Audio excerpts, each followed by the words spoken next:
As Make America Healthy Again transitions from slogan to policy, MAHA is actually on a collision course with MAHA. Welcome to the Dust or Mud podcast. I'm Shelley. And I'm Rich.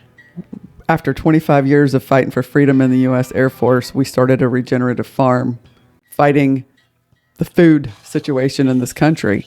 And today we want to talk about farming and food as it relates to this collision course you're talking about. Yeah, this one's going to be an interesting one. Hang on, guys. It's got some twists. We're going to ask you to hang with us. I even confuse myself when I'm talking about this subject, you guys. All right. So here's what's happening. On May the 22nd, we're expecting a MAHA Commission report, a Make America Healthy Again Commission report. There's an Axios article out right now that discusses this report and what we expect to see in this report. Well, the big thing that we're looking at is the usage of glyphosate on our crops. And whether or not glyphosate is going to be allowed to be continued to be used, right? Well, is that what they're doing? Right now, the thought is that RFK Jr., who is the Health and Human Services Secretary, is going to make glyphosate a centerpiece of the MAHA movement and the agenda on chronic disease. Okay. And in this Axios article, they actually quote Callie Means saying, "We produce and ingest 25% of the world's pesticides, many banned elsewhere." So the idea here is that they believe that as MAHA transitions from slogan to policies, these commission-type reports are going to show, or at least recommend, that things like glyphosate be shown as, or they expect them to name it as, a top environmental toxin. So you said from slogan to policy, really kind of fringe. Some people don't even know what all of this is yet. You know, a lot of people have heard of it, but so many people are really going about their everyday lives and are not necessarily tuned into what's going on with MAHA. And one of their main talking points, though it used to be fringe, it's becoming more mainstream. One of their main things is the glyphosate in our food system. Yeah, the overuse of herbicides and pesticides and all of the sides and all of the poisons that are being used within the food system could be, are maybe a driver for the ridiculous amount of chronic disease in the United States of America. And if you look at the data, the usage of all of these sides, the herbicide, pesticide, fungicide, all of the sides, things that kill things. The usage is very high in the United States. And as they are wrestling from the Health and Human Services Secretary position, as RFK Jr. is wrestling with, why is it that America spends way more money than anyone else on healthcare, but yet has less healthy citizens, is dealing with way more chronic disease? And it looks like the report that's going to come out on May 22nd is going to name environmental toxins like glyphosate as a driver for the chronic disease epidemic in the United States. So it would seem like a lot of the people within the Trump administration and on the conservative/Republican side who are definitely backing Trump a lot of these, with the nominees, with the secretaries he's put into place, and really getting that backing, that most of his, quote, people would be solidly behind what is going on within, say, the HHS and what the commissions that they've put forward, the things that they're trying to uncover, and the changes that they're trying to make across these departments, right? Absolutely, it would seem that way. Okay, so it doesn't always turn out to be the case, though. Sometimes we run up against walls or barriers, or sometimes, as you said, other trains on the same track. And it turns out that oftentimes the person or the people that you have to fight the most are within your own house. So here we introduce the twist. The caucus chair, the leader of the caucus of the Make America Healthy Again, so the Make America Healthy Again caucus in the Senate was led by U.S. Senator Marshall from Kansas. Okay, Kansas is a well-known agriculture state in this country. Yes. They grow loads of row crop stuff. That's right. They have loads of feedlots. Mm-hmm. They are ag. Yeah. Full up. Oh, yeah. Now, Senator Marshall is a Republican from that state, and he's also a doctor. Right. Like on his website, they refer to him as Doc Marshall. Right. And so he's even spoken before certain subcommittees on food as medicine. Absolutely. He believes that good food can heal your body. Yes. Right? Or that's what he says that he believes. Yeah. And thus being the head of Make America Healthy Again movement makes perfect sense. Right. Because, even the Means, Casey and Callie and RFK Jr., like the once you drive them to a solution of Make America Healthy Again, they get to food and good food and healthy food and real food. Like that's all the way at the foundation of their belief of what it takes to make America healthy again. So it would absolutely make sense that the caucus leader, the Make America Healthy Again caucus leader in the Senate, would believe that food is medicine. Here's the problem. He is also in favor of glyphosate use. So in 2022, he really reamed Secretary Vilsack, who was at the time the USDA or Department of Agriculture secretary.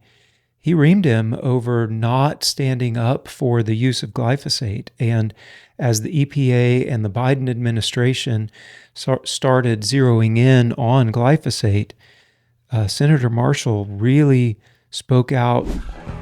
Did you not speak to the president of the EPA about this? Are you not urging them? Do they not understand how important these pesticides are to decrease the carbon footprint and increase the production of our land? Again, you've been doing this for 10 years. We expected a loud voice. Or maybe you agree with the administration. Maybe you agree with the EPA.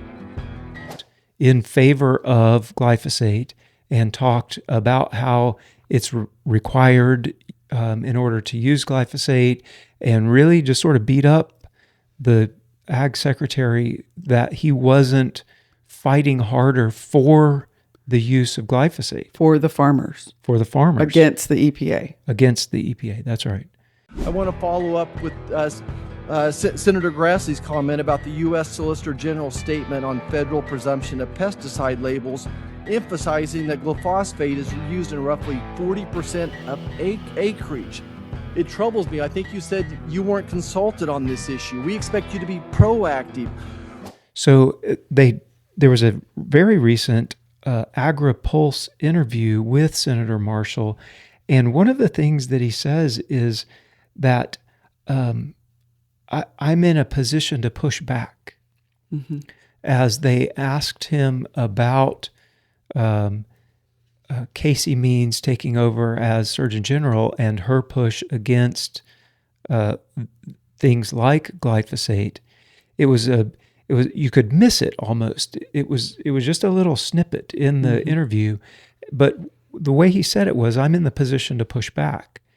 Why aren't you a louder voice? Why aren't you being proactive? It troubles me that you're not willing to speak up for American agriculture with this administration and push back on the EPA, to push back on the White House's policies when it's in regards to this glyphosate.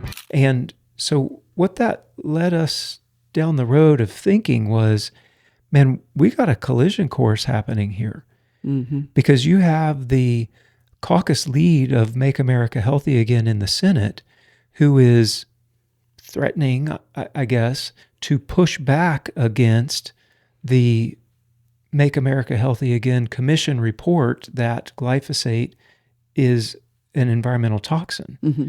So what is set up here is like, you have the administration, the executive branch over here with the agencies, and you have the legislative branch with the senators over here, both saying, make America healthy again.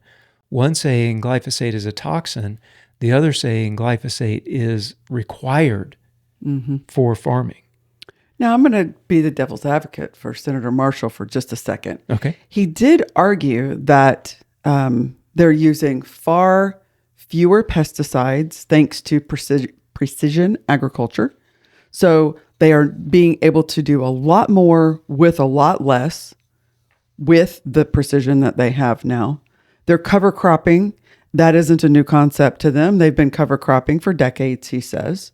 They're going and regenerative ag uses a lot of natural products. So they go to the dairies and they go to the feedlots and they go and collect manure from animals and they spread it out on the fields, put cover crops on them, grow cows on them there. So they've been doing that, as he states, for decades in the state of Kansas. And this is not new science. And he says Roundup isn't used to kill crops, at least not much. So he's saying in the state of Kansas, they're going towards regenerative ag and that they don't use that poison, at least not very much. Yeah, he's saying all of those things. Yeah. It's interesting to me. I won't be able to hit on all of the things that you raised with him, but where I would draw exception with at least a few of the things, he talks about the fact that Kansas has been doing regenerative agriculture for decades. And the example that he uses is going to feedlots and confinement dairies in order to gather manure to spread on the row crops. The feedlots and the confinement dairies are not regenerative agriculture. Right. Like I understand that there's a portion there that, so it's interesting to me that the example that he uses of regenerative agriculture has at its foundation, like the epitome of industrial agriculture. Yeah. Like that's silly. Okay.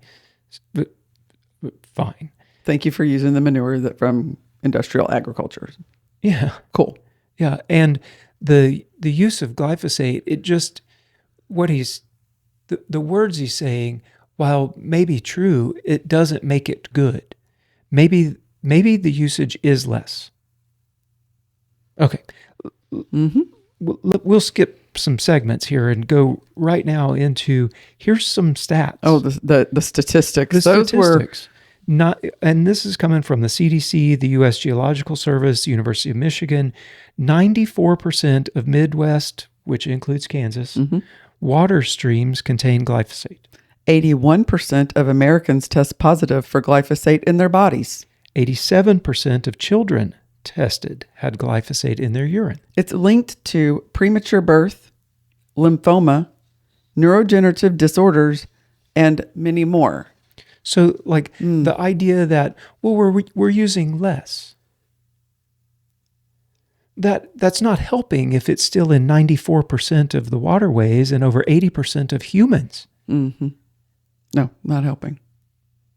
So, like, and that's why I say there's a collision course here, because he is so, it has become ingrained talking points. Like, the example I used in 2022 isn't the only one. Like, he's introduced bills, and there are a lot of examples of his support for the use of glyphosate. And if the commission, the MAHA Commission report comes out saying glyphosate is an environmental toxin, that puts them directly at odds with the leader of the caucus in the Senate. Plot twist. Yeah. Much. Right? Mm-hmm. So that's why we say that there's a potential collision course happening here, because it feels like the Make America Healthy movement is gaining momentum, and it's becoming more mainstream, and it's getting support from different organizations and moms, and and the truly the fringe is becoming policy, like it really is.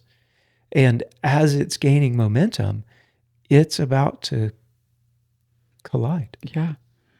I don't know if you said this a second ago because I was thinking of my own thoughts, but Callie said that we produce and ingest 25% of the world's glyphosate. I didn't mention it. 25%. Kelly means. So Yeah. Yeah. So where other countries, not all or anything, but they have banned it in some areas. But when we as Americans are one country in a very large world, and we consume, use, ingest, whatever, 25%, 1/4 of it is in one country. Yeah.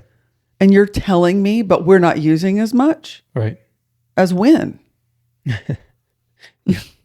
And I mean, it's just it's a rhetorical question, but it makes the point. That doesn't make it good. Right. I'm not using as much cocaine as I used to use. Right.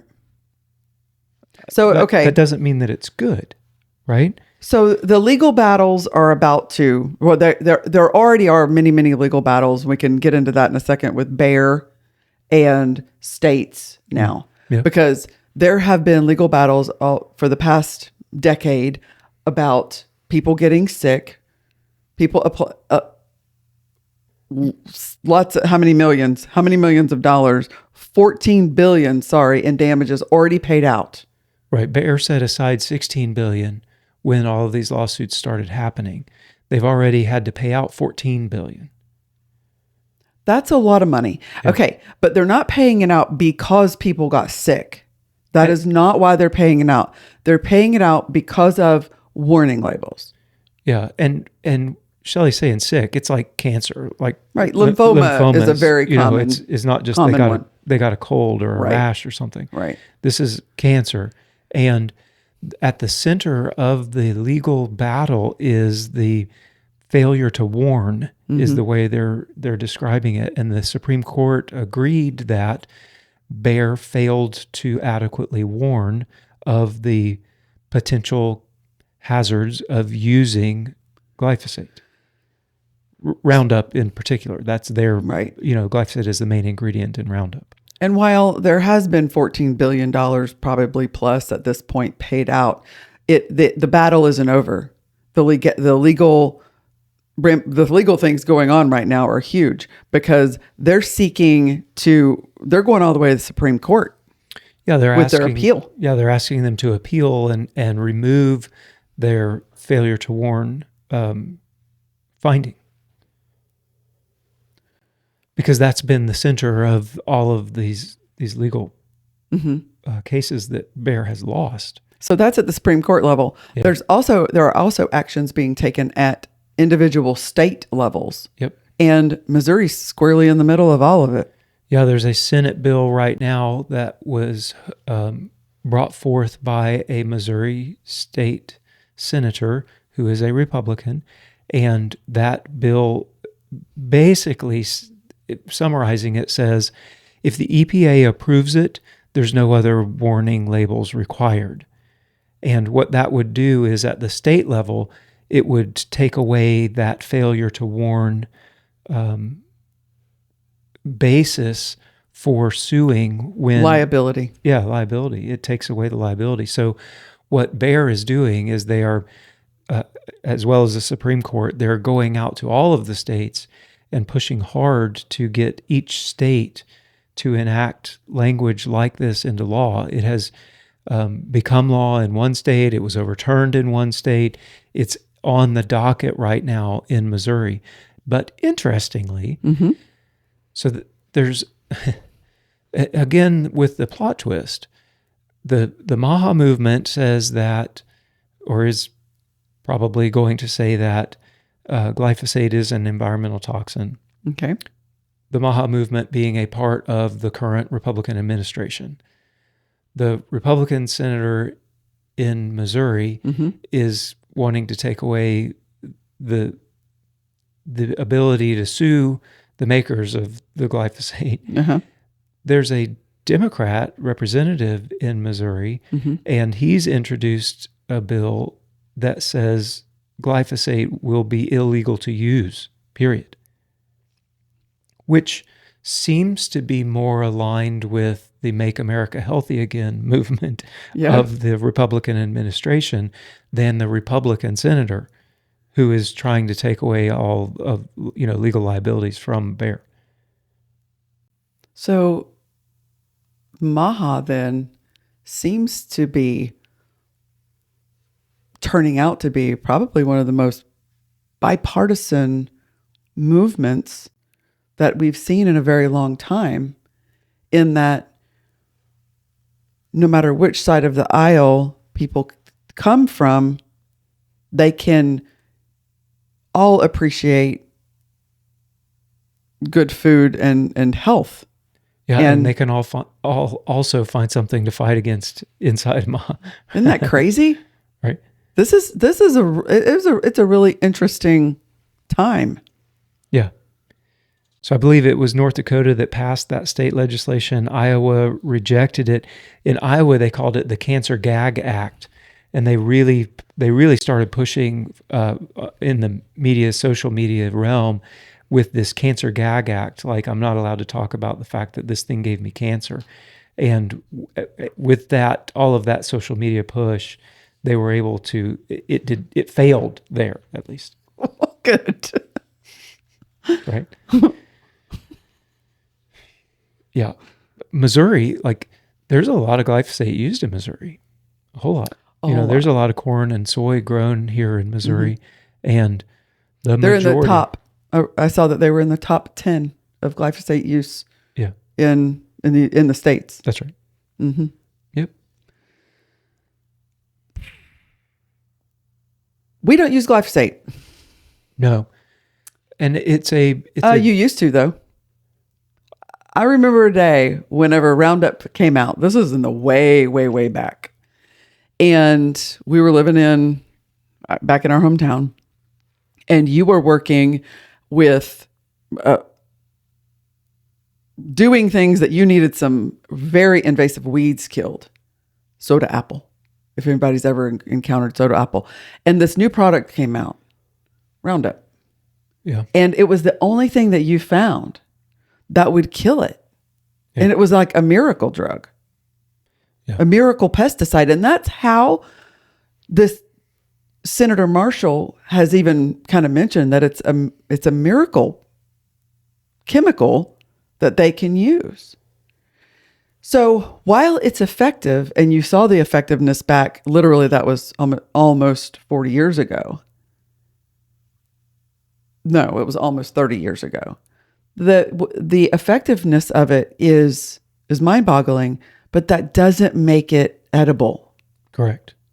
It doesn't mean that we should be putting it on things that we're going to ingest or using it in such a ubiquitous way that it's making dead zones in the Gulf of America. What Gulf were you going to say? In the Gulf out there off the coast of Florida. Anyway, in the Gulf, that is the size of a state. And that doesn't mean that. We've seen the effectiveness of it, but it doesn't. You wake up and you say, wait, that's a really bad idea. Yeah, as regenerative farmers, we have chosen not to use it. Right. And it's interesting to me that the senator would think that regenerative farmers would choose to use it. That's odd. And it does make things more difficult because we're not spraying the weeds that we want to get rid of. Mm-hmm. We're impacting them with, animal density per acre and the amount of carbon that we put on that acre with the animals on the acre, and we allow the animals then to, trample it and eat it, and we're doing other things. We use a weed eater and we use loppers and we pull it up, and they're all in an effort to not be spraying these things that we believe Right. the commission will also believe are toxic. Mm-hmm. So the question is, who's going to blink first?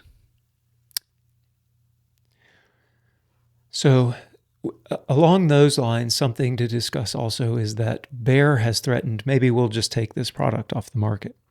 So they're going to threaten to the farmers who depend on it so much, as stated, right, that we'll just pull it from the market. And I think what they've done, I think what, as a strategist, I wasn't in the strategy meetings with Bayer, but as a strategist, I would say I could think, I could at least come up with a plausible idea of what was going on in that conversation. And it would be, we need people to speak up and say that they need this product.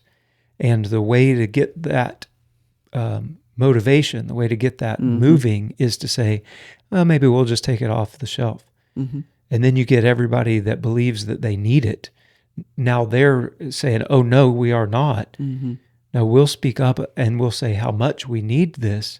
And we'll contact our representatives and our senators, and we'll talk about how it's absolutely essential that we have access to glyphosate or to Roundup. And then now, from the Bayer perspective, look at all of these people that need this product, right? Right. So the threat, I think, the threat of removing it, I don't know. They've been fighting the legal battles. They wouldn't be fighting in the Supreme Court if they were really wanting to remove it. They're fighting. They're spending a whole lot of money, right? And they're fighting a lot.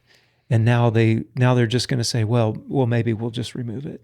Mm-hmm. And it's like, yeah, I don't believe that for a minute. I think that they're more along the lines of, let's get people motivated, and the best way to do that would be to threaten to take it off the market.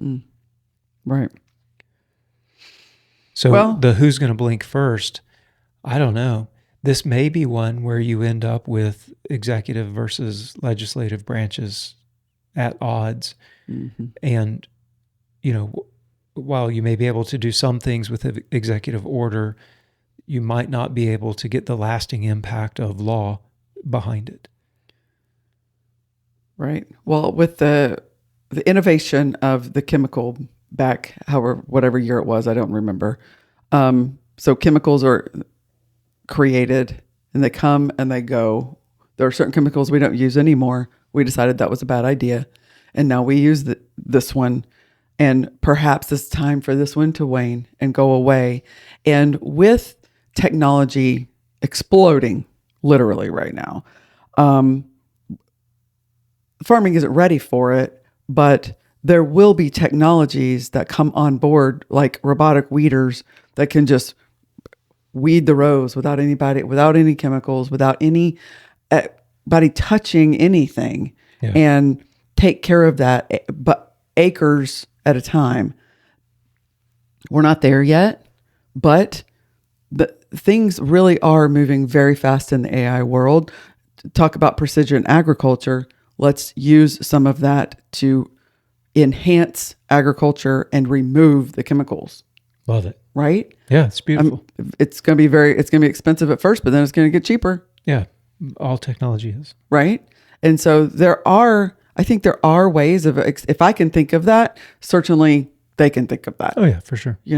I mean, we just had a conversation with the CEO of Wriggle Brew, and the idea of, a worm tea that acts as, a potential herbicide and a fertilizer, and really rejuvenating and regenerating the soil. Like, there are things that maybe we can do on the positive side that help maybe mitigate the amount of killing that has to be done. Right. Well, and it isn't just science either. There's economics. There's legacy involved with this. These farmers are very entrenched in their lifestyle and their way of life, and control. Big ag is very, very, very big. Yeah. They're very, very, very big. Little ag is little, and big ag and big chemical companies are very much aligned with one another, but it's them against someone like RFK Jr.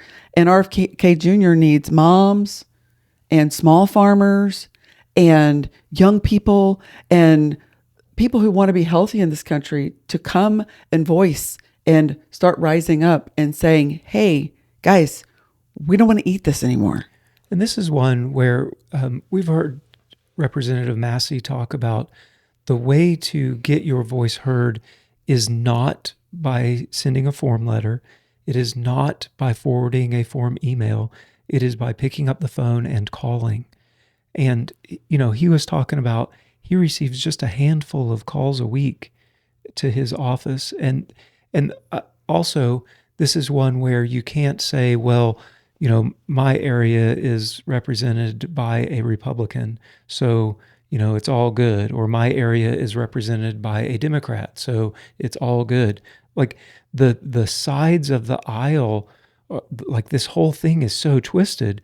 This is one where your individual voice actually really could matter, because it's not just a Republican or Democrat thing. This is one where the people really are going to have to speak out and say, like, some people will say, we must have glyphosate. We have to feed the world. And some people are going to say, we must stop using these poisons. We're killing ourselves, and like, I think this is one where you really could take a stand, and an issue that a call to a representative or a senator at the U.S. and the state level might be in order to voice your opinion on an issue like this, because it's not one that is just so clear cut that we can just sit back and watch the train roll down the track. This is one where it looks like there's going to be a collision. Soon. Yeah, potentially. Real soon. Well, there are no answers right now. I mean, we don't have any answers. We just have our opinion and what we do here on our farm. We don't spray anything, and we use GMO-free food. So non-GMO food is, by nature, they're not sprayed for weed control with glyphosate. And that's why we use it, is because it's not sprayed for weed control, during its life cycle. So find a farmer, if you're interested in cleaner food, who is growing food on pastures that aren't sprayed. Find a farmer that's raising their eggs and chicken and pork with non-GMO. Look for food in your grocery store that is non-GMO verified. There's a little check mark you can find that has come out in the last 10 years, so that you can see if the food that's in it was grown with GMO food. GMO meaning it can survive the spray. It has been genetically modified to survive the application of glyphosate. Right. And so there are things we can do as consumers to protect our families from the ingesting these, what are soon to possibly be identified as environmental toxins. Yeah. And from our perspective at Air to Ground Meats, that's our meat store and our website, air2groundmeats.com, we ship. If you would like some GMO-free pork, lamb, chicken, if you want some grass-only beef, we're happy to ship it to you. Find somebody in your local area doing the same thing, and then it doesn't even have to be shipped. Right. And this is one where you can take a stand, and it doesn't have to be by calling somebody. It can just be you're voting with your dollars. I choose not to spend my money supporting that industry anymore. So we will continue to pay attention to what's going on in Washington around our food supply. And if we see new things coming, raising its head, we'll be sure to let you guys know. Yeah. Thanks for hanging out with us again, y'all. And until next time. Bye, y'all. Bye, y'all.